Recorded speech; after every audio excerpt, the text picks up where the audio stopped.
திமுக 75 இந்த விழாவை எங்க வேணா நடத்திருக்கலாம். அன்னாரி வளர்த்திருக்கக்கூடிய கலைஞர் அரங்கத்தில் நடத்திருக்கலாம், YMCA மைதானத்தில் நடத்திருக்கலாம், அன்பகத்தில் நடத்திருக்கலாம். ஆனா இந்த வல்லூர் கோட்டத்தை தேர்வு செஞ்சதற்கு ஒரு மிக மிக முக்கியமான ஒரு காரணம் உண்டு. நிறைய பேர் இந்த வல்லூர் கோட்டை பார்க்க வரமாட்டாங்க. அதற்கு பல காரணங்கள் உண்டு. எனக்கு அதுல நம்பிக்கை கிடையாது. கண்காட்சி வருஷத்துக்கு ஒரு முறை நடக்கும். அங்க போய் பாத்தீங்கன்னா திடீர்னு ஒரு தாஜ்மஹால் மாதிரியே ஒரு செட்டு போட்டிருப்பாங்க, ஐஃபில் டவர் மாதிரி ஒரு செட்டு போட்டிருப்பாங்க. உடனே பெரிய கூட்டம் கூடும். தாஜ்மஹாலை போட்டோவில் பார்த்துருக்கோம், நம்ம ஊருக்கே வந்துருச்சுப்பா தாஜ்மஹால். ஐஃபில் டவருக்கு பார்க்க உண்மையாக ஐஃபில் டவர் பார்க்கணுன்னா பாரிஸுக்கு போகணும். நம்ம ஊருக்கே வந்துருச்சுப்பா ஐஃபில் டவர். இது தெரியாமல் பெரிய கூட்டம் கூடத்தான் செய்யும். அதெல்லாம் வெறும் அட்டை. அதற்கு எந்த விதமான அஸ்திவாரமோ கொள்கையோ கிடையாது. சும்மா தட்டுனா போதும், ஒரு சின்ன காத்தடிச்சா போதும். வேற எந்த இயக்கமாவது, குறிப்பா அண்ணா திராவிட முன்னேற்ற கழகத்தால் இப்படி ஒரு விழாவை நடத்த முடியுமா? நிச்சயம் நடத்த முடியும். நாம நடத்திருக்கக்கூடிய விழாவுக்கு பேரு அறிவு திருவிழா. இதே அண்ணா திராவிட அனைத்து இந்திய அண்ணா திராவிட முன்னேற்ற கழகம் நடத்துச்சுன்னா அடிமை திருவிழான்னு வேற ஒரு நிகழ்ச்சி நடத்தி காட்டணும். எதிர்கட்சி தலைவர் திரு எடப்பாடி பழனிசாமி அவரை பார்க்கும் போதுதான் எனக்கு ரெண்டே விஷயம் தான் ஞாபகம் வரும். ஒன்னு காலு, இன்னொன்னு காரு. இப்போ 10 நாட்களுக்கு முன்பு 15 நாட்களுக்கு முன்பு அவருடைய பிரச்சார கூட்டத்தில் இன்னொரு கட்சியோட கொடிய அவங்களே பிடிச்சி ஆட்டிக்கிட்டு பாத்தீங்களா பாத்தீங்களா அப்படின்னாரு. ஒவ்வொரு பேச்சாளர் வராங்க, இளைஞரணி செயலாளர் வரும்போது கை தட்டி விசில் அடிச்சு கூடி கலையிற கூட்டம் கிடையாது. இன்னைக்கு இத்தனை பேரும் இந்த 2 நாள் உட்கார்ந்து இருக்கீங்கன்னா நீங்க யாரையோ பார்க்க வந்த கூட்டம் கிடையாது. நம்ம ஒவ்வொருத்தரும் 44 பேரும் என்ன பேசுறாங்க அப்படின்னு கேட்க வந்த கூட்டம்.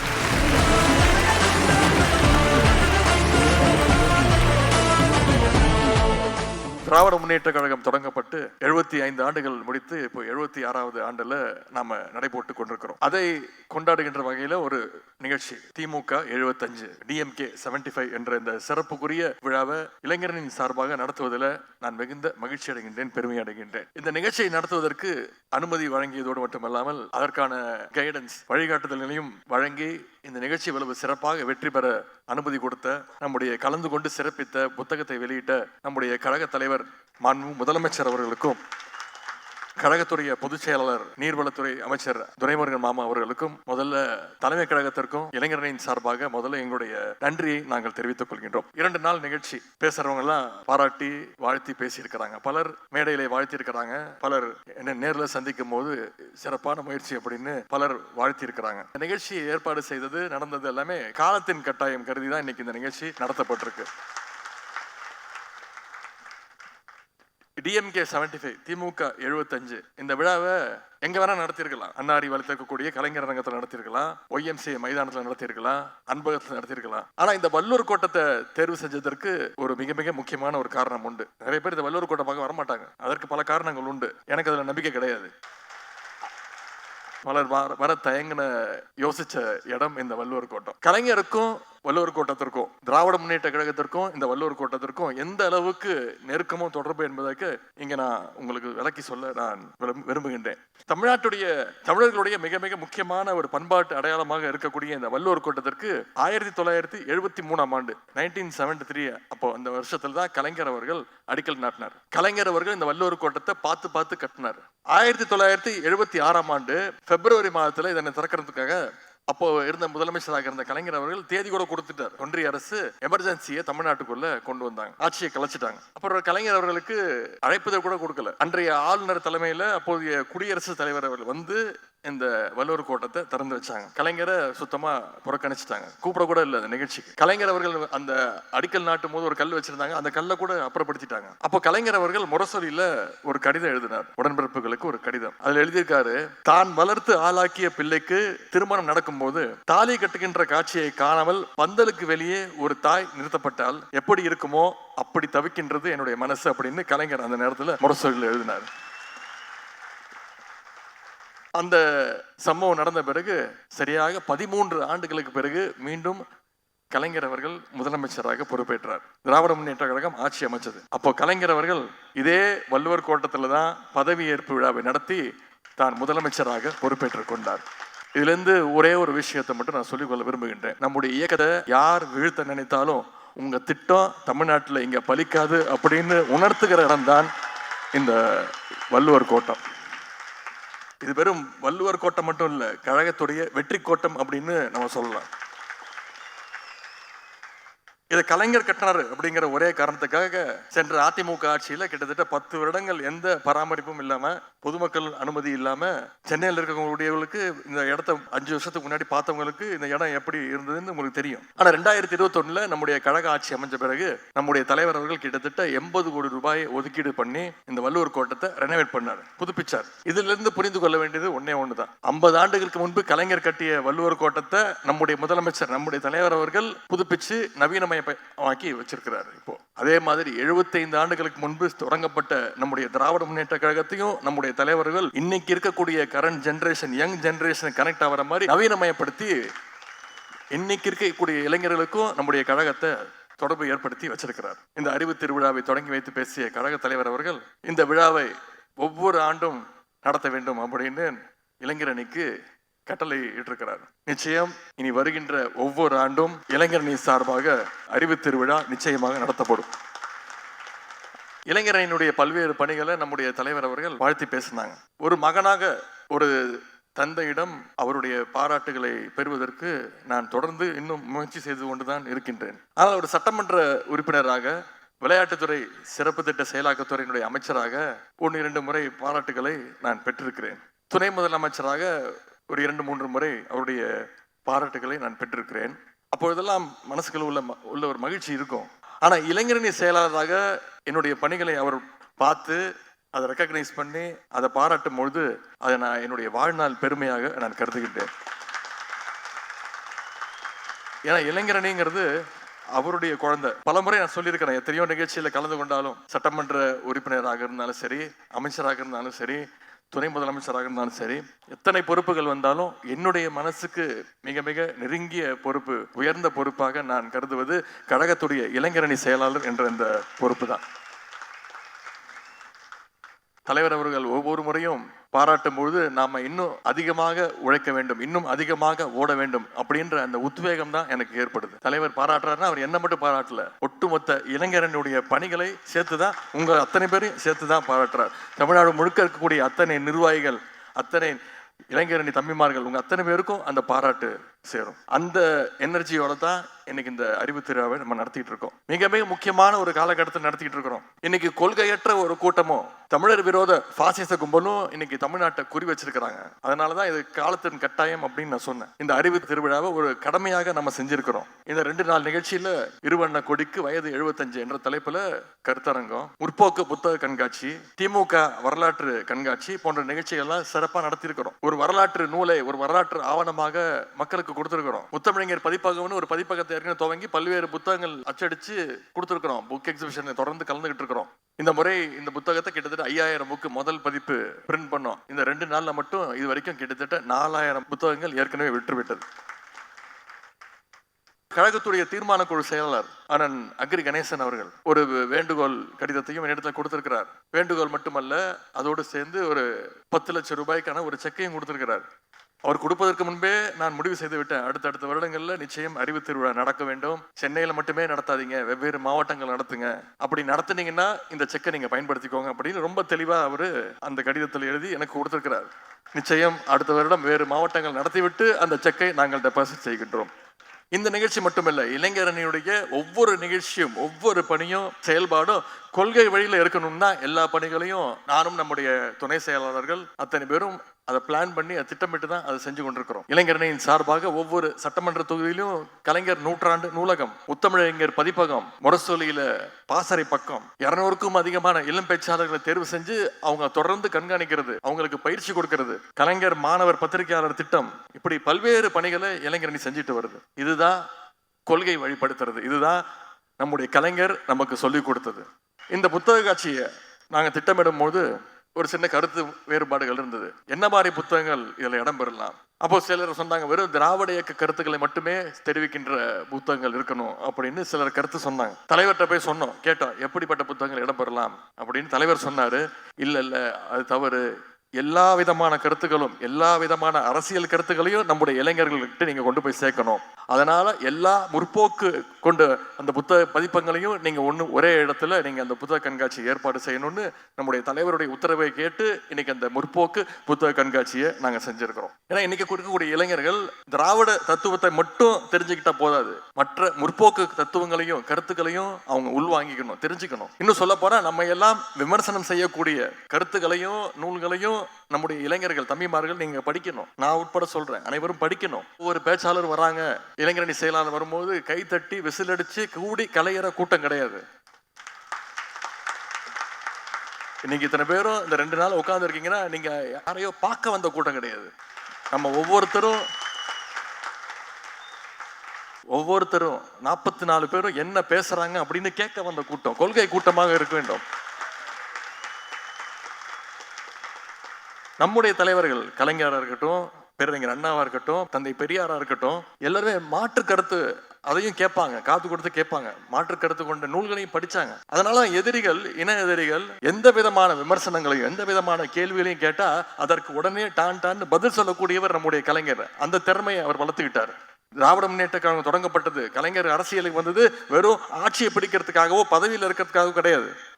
நான் கொண்ட கொள்கையை அடையறதுக்காக இந்த இயக்கத்திற்கு தலைவனானவர் தான் நம்முடைய முத்தமிழர் டாக்டர் கலைஞர் அவர்கள். இதைத்தான் நம்முடைய தலைவர் அவர்கள் நமக்கு சொல்லி கொடுத்திருக்கிறாங்க. இன்னைக்கு திராவிட முன்னேற்ற கழகத்தை அழிக்கணும்னு புதுசா பல பேர் நினைக்கிறாங்க. புதுசா சில பேர் கிளம்பி வரிசையா வந்துகிட்டு இருக்கிறாங்க. திராவிட முன்னேற்ற கழகம் ஒரு சாதாரண அரசியல் கட்சியா அண்ணா திராவிட முன்னேற்ற கழகம் மாதிரி 10ஓட 11 இருந்திருந்தா அதை யாரும் அழிக்கணும்னு முயற்சி செய்ய மாட்டாங்க. நாம கொள்கை கூட்டங்கிறது தெரிஞ்சிருந்தால்தான் அவங்க நம்ம அழிக்கிறதுக்கு கிளம்பி வந்துகிட்டு இருக்காங்க. குறிப்பா பாசிச சக்திகள் நம்முடைய கொள்கை கூட்டத்தை கை வச்சு பார்க்க முயற்சிக்கிறாங்க. திராவிட முன்னேற்ற கழகத்தை பேரறிஞர் அண்ணா அவர்கள் தொடங்கினப்போ அவர் கூறின ஒரு விஷயத்தை இங்க சொல்ல விரும்புகின்றேன். டெல்லியினுடைய ஆதிக்கம் ஒழிய வேண்டும், மக்களை பாழ்படுத்துகின்ற பாசிசம் ஒழிய வேண்டும், பதுங்கி பாய நினைக்கின்ற பழமைவாதம் நிச்சயம் ஒழிய வேண்டும் அப்படின்னு அறிவிச்சிட்டு தான் திராவிட முன்னேற்ற கழகத்தை பேரறிஞர் அண்ணா அவர்கள் துவக்கி வச்சாங்க. அந்த முழக்கத்தை மனசுல ஏந்திதான் இன்னைக்கும் நம்முடைய திராவிட முன்னேற்ற கழகம் களத்தில் இறங்கி நாம போராடிட்டு இருக்கிறோம். திமுக என்ற அந்த விதையை கழக உடன்பிறப்புகள் தண்ணீர் ஊற்றி வளர்க்கவில்லை,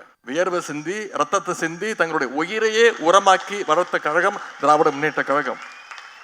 உடன்பிறப்புகளுடைய தியாகத்தினாலதான் நம்முடைய இயக்கம் இன்னைக்கு ஒரு ஆலமரமாக வளர்ந்து நிற்கின்றது. அதனாலதான் பெரிய பெரிய புயல் அடிச்சாலும் யாராலும் நம்மளை தொட்டு கூட பார்க்க முடியல, நம்மளை வீழ்த்த முடியல. ஒரே ஒரு வேண்டுகோள், நீங்க அத்தனை பேரும் நம்முடைய இயக்கத்துடைய வரலாற்றை நீங்க தெரிஞ்சுக்கணும், நம்முடைய இயக்கத்துடைய தலைவர்களுடைய தியாகத்தை நீங்க படிச்சு தெரிஞ்சுக்கணும். அதற்காக தான் இந்த முற்போக்கு புத்தக திருவிழா. நம்முடைய மொழி, தமிழ் மொழி காப்பாற்றப்பட வேண்டும், தமிழ் இனம் காப்பாற்றப்பட வேண்டும், நம்முடைய நாடு தமிழ்நாடு காப்பாற்றப்பட வேண்டும். இதுதான் திராவிட முன்னேற்ற கழகத்துடைய கொள்கை. இந்த கொள்கைக்கு யாரெல்லாம் எதிரியோ அவங்க அத்தனை பேரும் திமுகவுக்கும் எதிரி என்பதை இந்த நேரத்தில் நான் தெரிவித்துக் கொள்கின்றேன். கொள்கை தான் திராவிட முன்னேற்ற கழகத்திற்கு அடித்தளம், பேஸ்மெண்ட்டே அதுதான். அந்த அடித்தளம் பேஸ்மெண்ட் பலமா இருந்தா அதுக்கு மேல கட்டுற கோட்டை நிச்சயமாக பலமாக இருக்கும். இன்னைக்கு அரசியல சில பேர் பேஸ்மெண்ட்டே இல்லாம உள்ள வர முயற்சிக்கிறாங்க. எக்ஸிபிஷன் போவோம், பார்த்துருப்பீங்க, கண்காட்சி வருஷத்துக்கு ஒரு முறை நடக்கும். அங்க போய் பார்த்தீங்கன்னா திடீர்னு ஒரு தாஜ்மஹால் மாதிரியே ஒரு செட்டு போட்டிருப்பாங்க, ஐஃபில் டவர் மாதிரி ஒரு செட்டு போட்டிருப்பாங்க. உடனே பெரிய கூட்டம் கூடும், நம்ம ஊருக்கு தாஜ்மஹால் வந்துருச்சுப்பா, நம்ம போய் ஒரு செல்ஃபி எடுத்துப்போம்பா அப்படின்னு இளைஞர்கள் போய் நிச்சயம் போட்டோ எடுக்கத்தான் செய்வாங்க.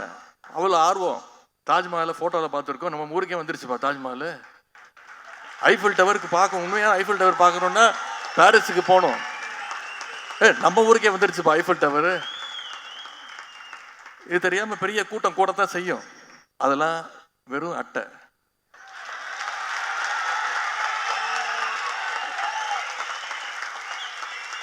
அதற்கு எந்த விதமான அஸ்திவாரமோ கொள்கையோ கிடையாது. சும்மா தட்டுனா போதும்,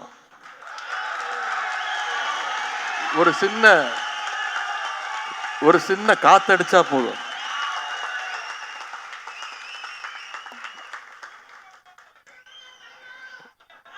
அவங்களுக்கெல்லாம் சொல்லிக் கொள்வது, திராவிட முன்னேற்ற கழகங்கிறது தியாகத்தாலும் போராட்டத்தினாலும் உருவான இயக்கம்.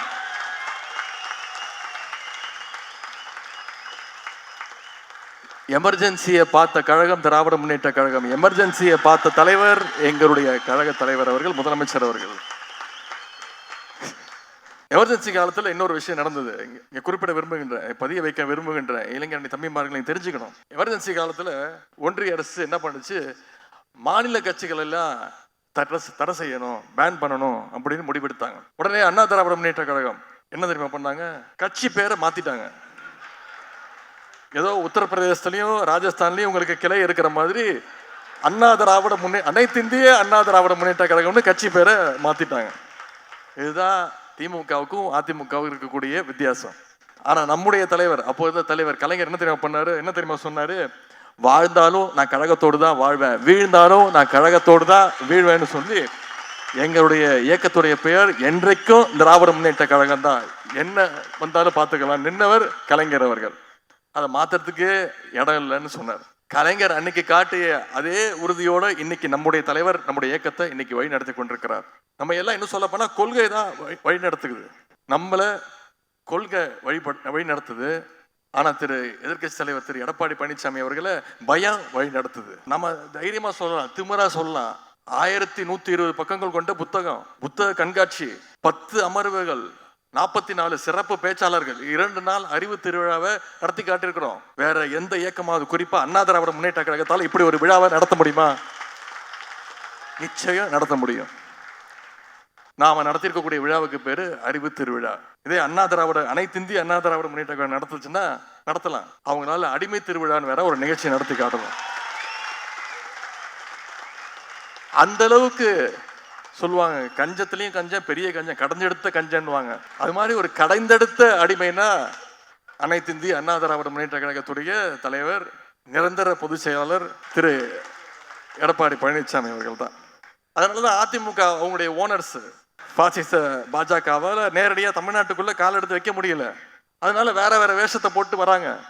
எதிர்கட்சி தலைவர் திரு எடப்பாடி பழனிசாமி அவரை பார்க்கும் போதுதான் எனக்கு 2 விஷயம் தான் ஞாபகம் வரும். சட்டசபையில பார்ப்பேன், அவரை நேரடியாக பார்ப்பேன். அவரை பார்க்கும்போது எனக்கு 2 விஷயம் தான் ஞாபகம் வரும். ஒன்னு காலு, இன்னொன்னு காரு.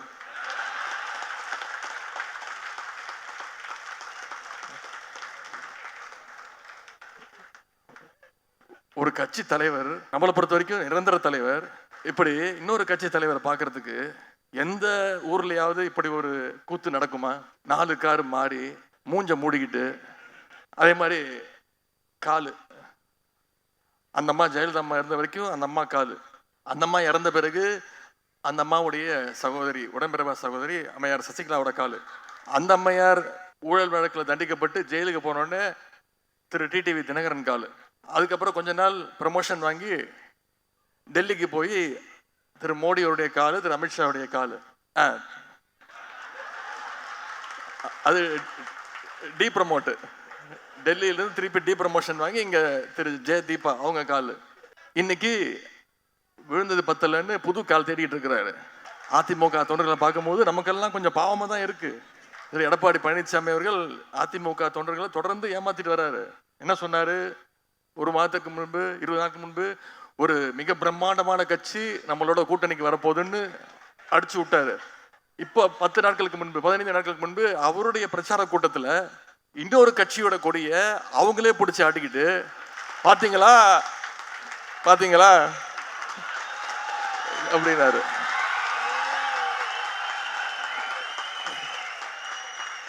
பிள்ளையார் சுழி போட்டாச்சு அப்படின்னு சொன்னாரா இல்லையா? எனக்கு அவரை பார்க்கும்போது என்ன ஞாபகம் தெரியுமா, ஃபைனல் எக்ஸாம் படிக்கிற பையன் ஃபுல்லா ஊரை சுத்திட்டு விளையாண்டுட்டு, தப்புன்னு சொல்லலை, வேற எக்ஸாமுக்கு படிச்சுட்டு போனா கூட பரவாயில்ல, சுத்தமா படிக்கவே படிக்காம நைட்லாம் தூங்காம காலைல எந்திரிச்சு குளிச்சுட்டு தலைலாம் சீவிட்டு சாமி போட்டோக்கு முன்னாடி போய் எல்லா மந்திரங்கள் எல்லாத்தையும் சொல்லிட்டு குங்குமம் வச்சுட்டு விபூதி வச்சுக்கிட்டு கடைசியில ஸ்கூலுக்கு போனோடனே கொஸ்டின் பேப்பர் கொடுத்தோடனே ஒன்னும் தெரியாம மொழிப்பான். பாத்தீங்களா, இன்னைக்கு அந்த நிலைமையில இருக்கிறார் திரு எடப்பாடி பழனிசாமி அவர்கள். எக்ஸாம் பேப்பர்ல வந்தோடனே ஆன்சர் ஷீட்ல வெறும் பிள்ளையார் சுழி மட்டும் தான் போடுவாங்க. அதுக்கப்புறம் எழுதுறதுக்கு ஒன்னும் இருக்காது, எல்லாம் மேல இருக்கிறவன் பார்த்துப்பான் அப்படின்னு விட்டுருவாங்க. அப்படிப்பட்ட நிலையில இன்னைக்கு திரு எடப்பாடி பழனிசாமி அவர்கள் இருக்கிறார். எனக்கு வருகின்ற தேர்தலில் உங்களுடைய எழுச்சியும் இந்த உணர்வும் பார்க்கும்பொழுது இதே உணர்வு, இதே எழுச்சி அடுத்த 4 மாத காலம் நம்மளுக்கு இருக்கணும். அது நிச்சயம் அதை செய்வீங்கன்ற நம்பிக்கை தலைவருக்கும் இருக்கு, எனக்கும் இருக்கு. நான் உங்களோட நிக்கிறேன், களத்துல நிக்கிறேன். வருகின்ற தேர்தலில் திராவிட முன்னேற்ற கழகத்துடைய வெற்றியை யாராலையும் தடுக்க முடியாதுங்கிற நிலைமையை நீங்க உருவாக்க வேண்டும். இதையெல்லாம் எப்படியாவது தடுத்துடணும் தான் இன்னைக்கு எஸ்ஐஆர்ன்ற ஒரு திட்டத்தை ஒன்றிய அரசு கொண்டு வந்திருக்கு, தேர்தல் ஆணையம் கொண்டு வந்திருக்கு, ஸ்பெஷல் இன்டென்சிவ் ரிவிஷன். இந்த எஸ்ஐஆர் திட்டத்தின் மூலம் சமீபத்தில் பீகார் மாநிலத்தில் கிட்டத்தட்ட 65 லட்சம் வாக்காளர்கள் நீக்கி இருக்கிறாங்க. அதே மாதிரி இங்கேயும் இருக்கக்கூடிய சிறுபான்மை மக்கள் அவங்களுடைய வாக்குகளை, ஒடுக்கப்பட்ட மக்களுடைய வாக்குகளை எல்லாம் எப்படியாவது நீக்கிடணும்னு முயற்சி செஞ்சுட்டு இருக்கிறாங்க. எஸ்ஐஆர் முடிகிற வரைக்கும் அதை சரி பண்ற வேலையில வந்திருக்கக்கூடிய உடன்பிறப்புகள், இளைஞர்கள், தம்பிமார்கள், நீங்க களத்துல இறங்கி நீங்க ரொம்ப கவனமா செயல்படணும்னு நான் கேட்டுக்கொள்கின்றேன். அப்பதான் பாஜகவுடைய சதி திட்டத்தை நம்மளால முறியடிக்க முடியும். இன்னைக்கு ஒன்றிய பிரதமர் நமக்கு எதிர்கட்சி தலைவர் தான் இப்படி வச்சிருக்கிறாருன்னா அவருக்கு கொஞ்சமும் சளைக்காம ஒரு ஒன்றிய பிரதமர் திரு நரேந்திர மோடி அவர்கள் தான் ஒரு ஒன்றிய பிரதமர் என்பதையே மறந்துட்டு இன்னைக்கு ஒவ்வொரு மாநிலத்துக்குள்ளேயும் சண்டை மூட்டிக்கிட்டு இருக்கிறாரு. பீகார்ல தேர்தல் பிரச்சாரத்திற்கு போய் அங்க பேசியிருக்கிறார். தமிழ்நாட்டுல பீகார் மக்களை நாம துன்புறுத்துறோமா? தமிழ்நாட்டில் இருக்கக்கூடிய பீகாரை சேர்ந்த ஒரே ஒருத்தர் துன்புறுத்தப்பட்டிருக்கிறாருன்னா அது இங்க இருக்கக்கூடிய ஆளுநர் திரு RN ரவி அவர்கள் மட்டும்தான். அவரையும் நாம துன்புறுத்தல. தமிழ்நாட்டு மக்கள் அவர் தொடர்ந்து தமிழ்நாட்டு மக்களை துன்புறுத்துறதுனால தமிழ்நாட்டு மக்கள் அவரை துன்புறுத்திட்டு இருக்கிறாங்க. இன்னும் சொல்ல போனா வச்சு செய்யறாங்க. இன்னும் சொல்ல போனா நம்முடைய தலைவர் ஒரே வேண்டுகோள் தான், தயவு செய்து இங்க இருக்கக்கூடிய ஆளுநரை தயவு செய்து மாத்திராதீங்க அப்படின்னு வேண்டுகோள் வைப்பவர் தான், அந்த பெரிய மனசுக்காரர் தான் நம்முடைய தலைவர் அவர்கள். பாஜகவுடைய இந்த பிரித்தாளுகின்ற சூழ்ச்சியை நாம் முறியடிக்க வேண்டும். விரைவில் பாசிச பாஜகவுக்கு எதிராக ஒட்டுமொத்த இந்தியாவும் திரும்புகின்ற நிலைமை ஏற்பட போது அதற்கான விழிப்புணர்ச்சியை ஒட்டுமொத்த நாட்டுக்கும் கொடுக்கின்ற தத்துவமாக நம்முடைய திராவிட மாடல் தத்துவம் நம்முடைய அரசு இன்னைக்கு செயல்பட்டு இருக்கு. அதனால திராவிடன்ற பேரை கேட்டாலே பாசிச சக்திகள் இன்னைக்கு பதறிக்கிட்டு இருக்காங்க. இன்னைக்கு எல்லா மாநிலத்திலையும் அரசியல் களம் மாறிட்டு வருது. நாட்டில் இருக்கக்கூடிய அனைத்து முதலமைச்சர்களுக்கும் ஒரு எடுத்துக்காட்டு முதலமைச்சராக நம்முடைய தலைவர் அவர்கள் செயல்பட்டு கொண்டிருக்கிறார். சமீபத்தில் நீங்க தொலைக்காட்சியில் பார்த்திருப்பீங்க, பீகார் மாநிலத்துடைய தலைவர் சகோதரர் தேஜஸ்வி யாதவ் முதலமைச்சர் வேட்பாளர் அவர்கிட்ட ஒரு பேட்டி எடுக்கிறாங்க. பேட்டி எடுக்கும்போது கேட்கறாங்க, இந்தியாவிலே சிறந்த முதலமைச்சரா நீங்க யாரை நினைக்கிறீங்கன்னு கேட்கும் போது அவர் ஒரு செகண்ட் கூட யோசிக்காம பதில் சொல்றாரு, தமிழ்நாட்டுடைய முதலமைச்சர் என்னுடைய சகோதரர் அப்படின்னு சொல்லி நம்முடைய தலைவர் பேரை சொல்றார். 11.19% வளர்ச்சியோட இன்னைக்கு இந்தியாவிலே டபுள் டிஜிட்ல பொருளாதார வளர்ச்சியில நம்முடைய மாநிலம் சிறந்து விளங்குதுன்னா அதற்கு நம்முடைய முதலமைச்சர்கள் கொண்டு வந்திருக்க திட்டங்கள் தான். நம்முடைய அந்த 4.5 வருஷ திட்டங்களை மக்கள்கிட்ட கொண்டு போய் சேருங்க, தொடர்ந்து பேசுங்க, திண்ணை பிரச்சாரங்கள், தெருமுனை கூட்டங்கள் நடத்துங்க. இன்னைக்கு நம்முடைய முதலமைச்சர் அவர்கள், நம்முடைய தமிழ்நாடு இன்னைக்கு என்ன முடிவு எடுக்குது, ஒன்றிய அரசு ஒரு திட்டத்தை அறிவிக்குதுன்னா தமிழ்நாடு முதலமைச்சர் என்ன முடிவு எடுக்கிறார், தமிழ்நாட்டு மக்கள் என்ன மனநிலையில் இருக்காங்க அப்படின்னு தான் மற்ற மாநில முதலமைச்சர்கள் பாராட்டுறாங்க. தொடர்ந்து மற்ற மாநில முதலமைச்சர் இங்க வந்து நம்முடைய தமிழ்நாட்டையும் திட்டங்களையும் பாராட்டிட்டு போறாங்க. முதலமைச்சர் காலை உணவு திட்டம் விரிவுபடுத்தும் போது முதலமைச்சர் பஞ்சாப் மாநில முதலமைச்சர் திரு பகவந்த் சிங் அவர்கள் பாராட்டிட்டு போனார். கல்வியில் சிறந்த தமிழ்நாடு, புதுமை பெண் திட்டம், தமிழ் புதுமை திட்டத்தை விரிவுபடுத்தும் போது தெலுங்கானா முதலமைச்சர் திரு ரேவந்த் ரெட்டி அவர்கள் பாராட்டிட்டு போறாரு. இப்படி அனைத்து தலைவர்களும் இந்தியாவே திரும்ப பார்க்கக்கூடிய ஒரு தலைவராக நம்முடைய தலைவர் அவர்கள் முதலமைச்சர் உருவாக்கி இருக்கிறார். இன்னைக்கு இந்தி திணிப்புக்கு எதிராக நாம பேசினா வட மாநிலங்கிறது நமக்கு ஆதரவு குரல் வருது. புதிய கல்விக் கொள்கை வேணான்னு நம்ம முதல்ல சொன்னோம். இன்னைக்கு மற்ற மாநில முதலமைச்சர் தமிழ்நாடு சொன்னது கரெக்ட், எங்களுக்கும் வேணாம் அப்படின்னு மற்ற மாநில முதலமைச்சர்கள் குரல் கொடுக்குறாங்க. மாநில உரிமைகளுக்காக நாம பேசினா இன்னைக்கு மற்ற மாநில முதலமைச்சர்கள் நமக்கு ஆதரவாக குரல் கொடுக்குறாங்க. நிதி உரிமை வேணும்னு நாம தான் மறுமுதல்ல குரல் கொடுத்தோம். இன்னைக்கு மற்ற மாநில முதலமைச்சர்கள் நம்முடைய முதலமைச்சரை பின்பற்ற ஆரம்பிச்சிருக்கிறாங்க. இன்னைக்கு இந்த சூழல்ல தமிழ்நாட்டில் அடிமைகளை கையில வச்சுக்கிட்டு எப்படியாவது பாசிச பாஜக போடுகின்ற இந்த திட்டங்களை எல்லாம் கழக உடன்பிறப்புகள், இளைஞரணி தம்பிமார்கள், நீங்க அத்தனை பேரும் ஒற்றுமையா இருந்து களத்துல வேலை பார்த்து நம்முடைய அரசை மீண்டும் தொடர செய்ய வேண்டும். அதற்கான தொடக்கமாக இன்னைக்கு இந்த அறிவு திருவிழா நிச்சயமாக இருக்கும் என்ற நம்பிக்கை எனக்கு இருக்கின்றது. இந்தியாவுடைய ஜனநாயகத்தையும் தமிழ்நாட்டையும் காப்பதற்கு 2026 சட்டமன்ற தேர்தலில் தமிழ்நாட்டில் திராவிட முன்னேற்ற கழகம் தலைமையிலான மதச்சார்பற்ற முற்போக்கு கூட்டணி மாபெரும் வெற்றி அடைஞ்சே ஆக வேண்டும். வருகின்ற 2026 சட்டமன்ற தேர்தலில் நம்முடைய கழகம் 7வது முறையாக ஆட்சியில் அமர வேண்டும். நம்முடைய தலைவர் தொடர்ந்து 2வது முறையாக முதலமைச்சர் பதவியில் பொறுப்பில் உட்கார வேண்டும். அதற்கு இளைஞரனுடைய பங்கு நிச்சயம், களத்துல நம்முடைய பங்கை நாம கொடுத்தாக வேண்டும். அடுத்த 5 மாதங்களுக்கு நாம் அனைவரும் தொடர்ந்து பாடுபட வேண்டும் என்று உங்களை எல்லாம் நான் கேட்டுக்கொள்கின்றேன். இப்படிப்பட்ட ஒரு நிகழ்ச்சியை நடத்துவது ஒரு சாதாரண விஷயம் கிடையாது, மிகுந்த சிரமம். இதற்காக 10 நாட்கள் தொடர்ந்து உழைச்சிருக்கக்கூடிய நான் ஒரு 3-4 முறை இங்க விசிட் பண்ணி இன்ஸ்பெக்ஷன்லாம் பண்ணி என்னென்ன வேலை நடந்துட்டு இருக்கு, யார் யார் எந்த நிகழ்ச்சிக்கு பொறுப்பு அப்படிங்கறதெல்லாம் பார்த்துட்டு இருந்தேன். ஆனா என்னை விட அதிகமாக இந்த நிகழ்ச்சி வெற்றிகரமாக அமைய வேண்டும்னு உழைத்த நம்முடைய மாநில துணை செயலாளர்கள் அத்தனை பேருக்கும் முதல்ல என்னுடைய நன்றியும் பாராட்டுகளையும் நான் தெரிவிச்சுக்கிறேன். குறிப்பா சகோதரர் ஜோயல் அவர்களுக்கு என்னுடைய பாராட்டுகள், வாழ்த்துக்கள், நன்றிகள்.